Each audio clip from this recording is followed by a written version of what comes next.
A car door shuts, that soft, expensive thud. The engine hums like a promise. The dashboard lights up, pristine, untouched. The smell hits instantly, that unmistakable new car smell. Clean leather, fresh plastic. Possibility. A wide grin spreads across the driver's face while pulling out of the dealership lot. Sunlight reflects off flawless paint. Everything feels right. Then a number flashes across the screen. $9,600. That's how much value just disappeared in the first year alone. Not after years of use, not after wear and tear. Just gone. That smell. It's not just leather and plastic. It's money evaporating.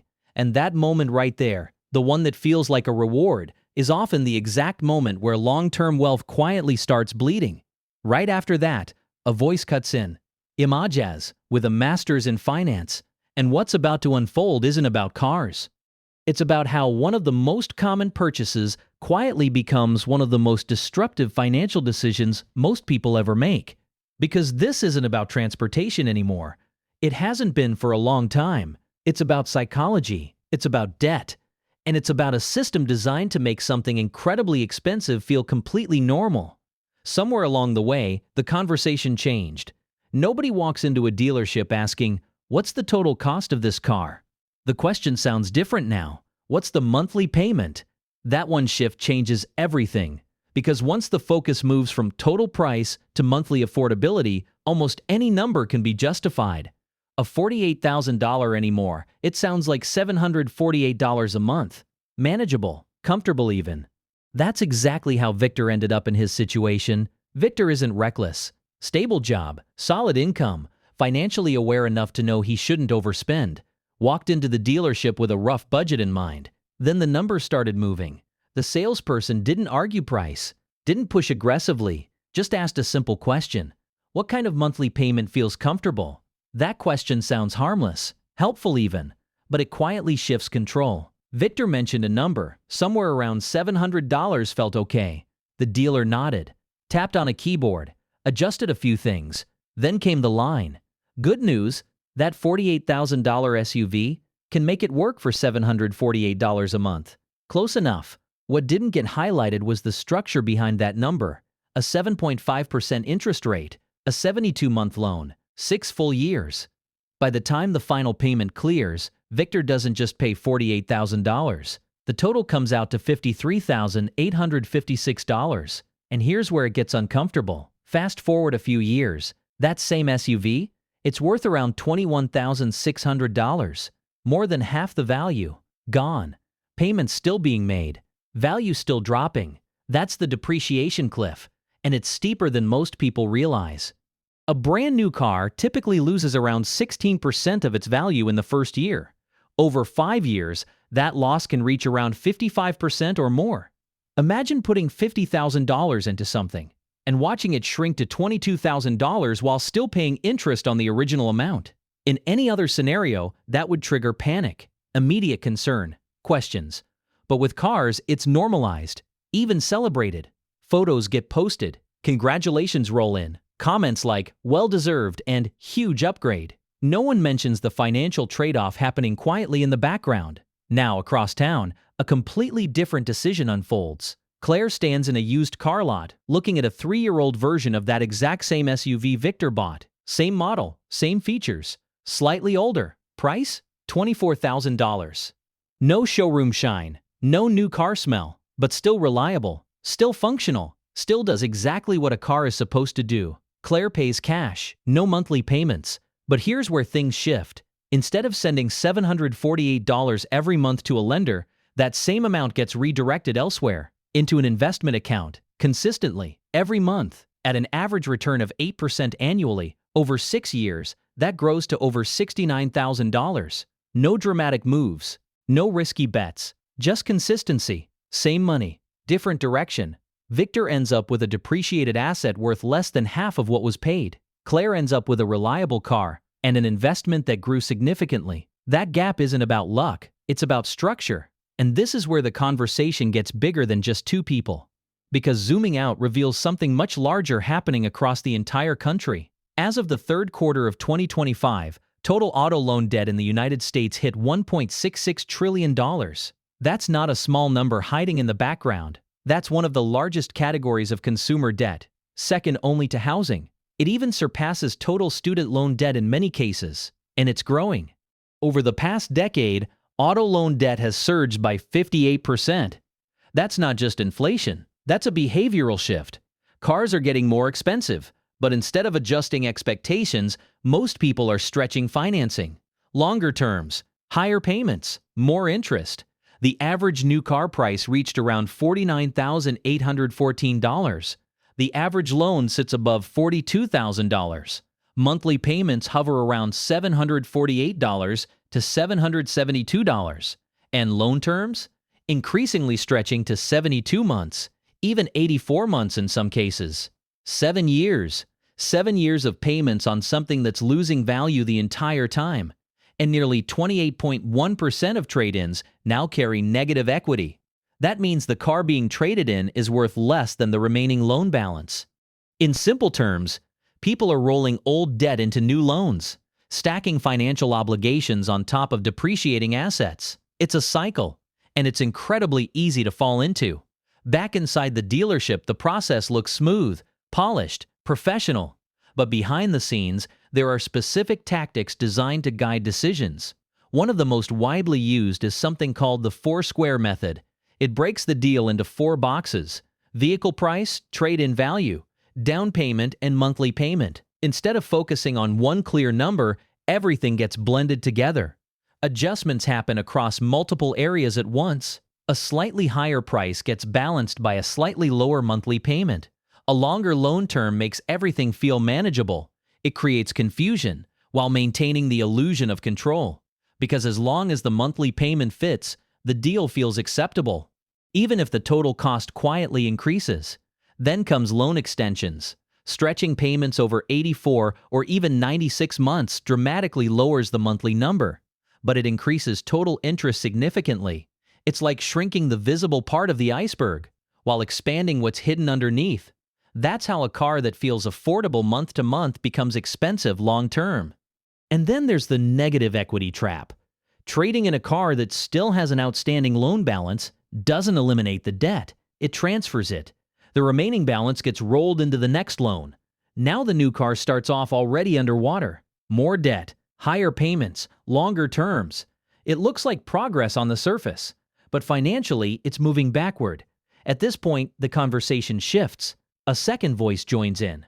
One side argues that a car is essential, necessary, a tool for daily life. The other side pushes back. Essential doesn't mean financially optimal. Because here's the core question. Is a car an investment or a liability? An investment grows in value or produces income. A liability costs money and decreases in value over time. Cars, almost without exception, fall into the second category. They depreciate, they require maintenance, they incur insurance costs. And when financed, they accumulate interest. Yet they're often treated emotionally like investments, symbols of progress, indicators of success. That disconnect is where the financial damage happens. Because when something is perceived as an achievement, the cost becomes easier to justify, even when the numbers don't make sense. And those numbers tell a very different story.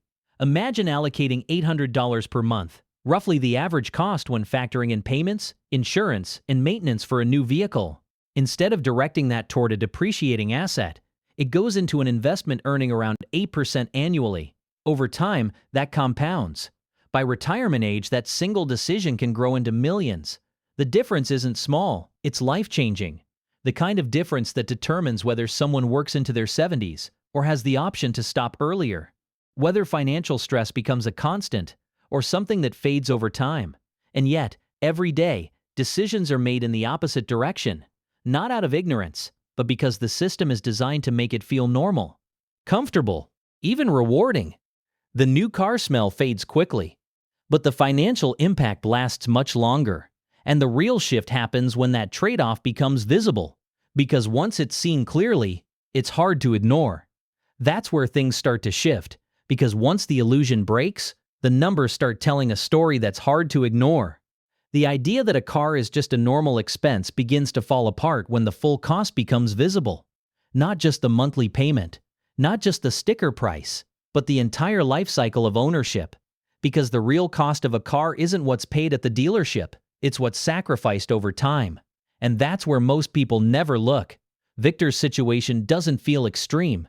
That's what makes it dangerous. Nothing about it looks irresponsible on the surface. The payment fits, the car works, life continues.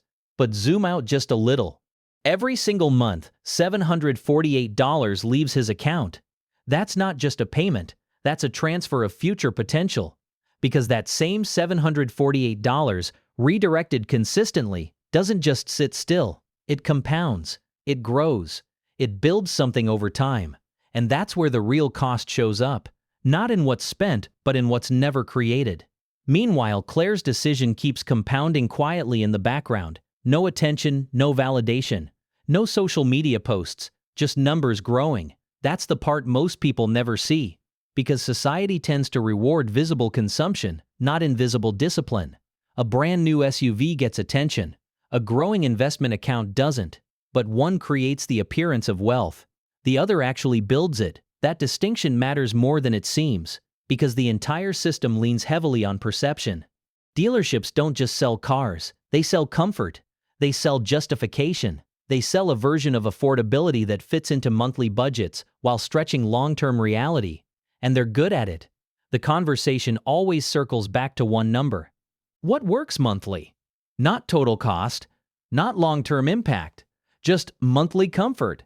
That's how a $50,000 decision turns into something that feels like a $700 decision. And once that shift happens, everything else becomes flexible. Loan terms stretch. Interest gets buried. Depreciation gets ignored. Because the only thing that matters in that moment is whether the payment feels manageable. And that's exactly where the trap locks in. Because manageable doesn't mean sustainable. It just means survivable, for now. That's how people end up locked into 72, 84, even 96-month loans. 7 to 8 years of payments on something that starts losing value the moment it's purchased. And during that time, life changes. Priorities shift. Income fluctuates. But the payment stays, fixed, unmoving. And often, by the time the loan is halfway through, the car itself feels outdated. That's when the cycle repeats. A trade-in, a new loan. Old debt rolled into new debt, a slightly higher monthly payment that still feels close enough. And just like that, the reset button gets pressed, without ever actually resetting anything. This is where the negative equity trap becomes real. When 28.1% of trade-ins are underwater, it means nearly 1 out of 3 people aren't walking away clean. They're carrying weight forward. That's not just a statistic, that's a pattern. And patterns like this don't happen randomly. They're built, reinforced, normalized. Now the conversation shifts again. Back to that core question. Is a car an investment or a liability? Because the answer determines how decisions get made. If something is viewed as an investment, spending more feels justified. If it's seen as a liability, the focus changes completely. Minimizing cost becomes the priority. Maximizing lifespan becomes the goal. And that's where the idea of the sweet spot comes in. Because not all cars are equal in how they lose value. The steepest drop happens early. The first owner absorbs the biggest hit. By years 3 to 5, something interesting happens. Most cars have already lost around 50 to 60% of their original value. But they haven't lost 50 to 60% of their usefulness. In fact, many still retain 80 to 90% of their functional life. That gap creates an opportunity. A car that once cost $35,000 can often be found for around $18,000 just a few years later. Same core function, same reliability in many cases, but at nearly half the cost. That difference doesn't just save money, it changes the entire financial trajectory. Because spending less upfront reduces the need for financing. Shorter or no loans reduce interest paid. Lower overall cost reduces risk. And most importantly, it frees up capital. Capital that can be redirected, grown, compounded. That's where the shift happens. From consuming money to building it. But even for those who still choose to finance, there's a way to avoid the worst of the damage. This is where structure matters. Because without structure, emotion takes over. And emotion tends to prioritize comfort now over stability later. That's where the 238 rule comes into play. Simple, clear, non-negotiable boundaries. at least 20% down, a maximum loan term of 3 years, and a monthly payment that doesn't exceed 8% of gross income. These aren't arbitrary numbers, they're guardrails. They force reality into the decision, because if a car doesn't fit within those limits, the conclusion becomes unavoidable. It's not affordable, not in a sustainable way. And that's a difficult realization, because it often means adjusting expectations, choosing something less flashy, less impressive on the surface, but far more stable underneath. And that's where the deeper shift happens, because at some point, the question stops being about what looks good and starts becoming about what actually works, what builds flexibility, what reduces stress, what creates options instead of obligations. That's the real trade-off, not just between cars, but between two entirely different financial paths. One path prioritizes immediate satisfaction, newer, bigger, better. The other prioritizes long-term freedom, lower cost, higher control, more flexibility. Both paths feel valid in the moment, but over time, they lead to very different outcomes. One builds pressure, the other builds space. And that space matters more than it seems, because financial freedom isn't about having more things. It's about having more choices. The ability to say no, the ability to pivot, the ability to step away when needed. And those options don't come from what's parked in the driveway. They come from what's built quietly over time. That's the part no one sees in the beginning. There's no applause for buying a used car, no recognition for skipping an upgrade, no validation for choosing practicality over appearance. But years later, the difference becomes visible. Not in the car, but in everything else. Less stress, more flexibility, more control over time. That's what the decision really impacts. Because in the end, this was never just about cars. It's about understanding how small, normalized decisions can compound into massive long-term outcomes. It's about recognizing when something that feels standard is actually costing far more than it appears. And it's about choosing awareness over autopilot. Because once the numbers are clear, the trade-offs become impossible to ignore. A car will always be necessary for many people, but overpaying for one doesn't have to be. And the difference between those two ideas is where real financial progress begins. Because the goal isn't to avoid cars, it's to avoid letting them quietly drain everything else. And once that shift happens, everything changes. If this perspective changed the way that decision looks, take a second to subscribe, share it with someone who's thinking about buying a car, and keep the conversation going. Because the more people understand this, the harder it becomes for the system to quietly work against them.